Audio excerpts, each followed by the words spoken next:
I originally was going to post a video about coming as you are, kind of knocking down all of the stereotypical views about our Father's house when it comes to having to fit in or be a certain way or dress a certain way or have a certain hairstyle or whatever the case is, just in order to go into the house of God. But how many of us understand that when God puts a new message in our heart and he takes that one out, that's not what we're supposed to share? We're supposed to share something else. So again, I apologize for the light. I'm sitting on my daughter's swing set in our backyard. So I'm currently in a valley right now, and it's one of those valleys where God has really taught me how to walk by faith and not by sight. And I never truly understood that verse, like never truly understood it or grasped it until this last valley that I'm walking through. And yeah, I have tears, but they're not necessarily sad tears. It's kind of, you know, it's the tears where you're waiting for your Father to come through. You're waiting for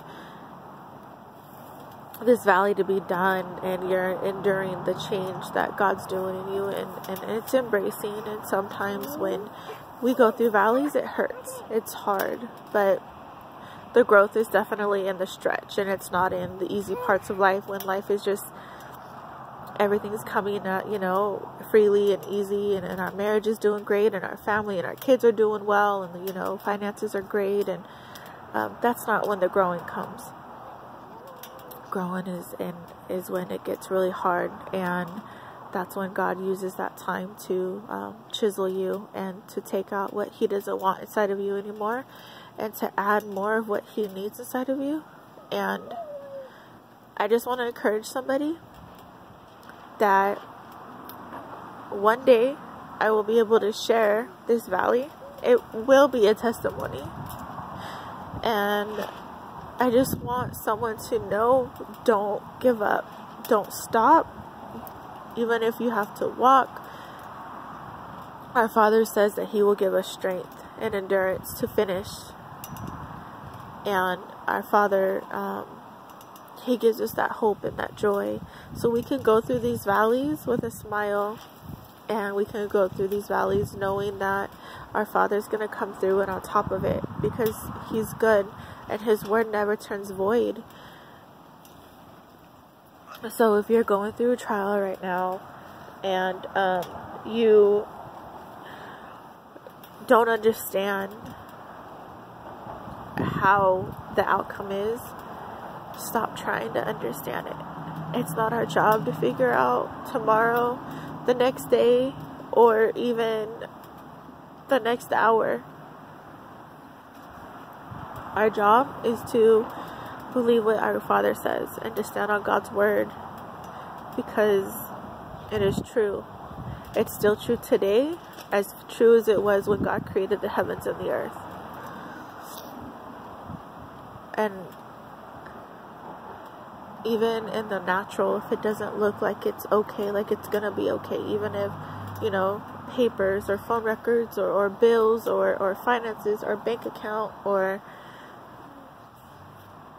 the doctor's report or what your spouse may have said or not said or done or hasn't done, or what your child is walking through, or the prodigal friend, son or daughter or brother or sister or cousin that you know, it doesn't matter. It doesn't matter how bad it looks. It doesn't matter if they are full-fledged into sin.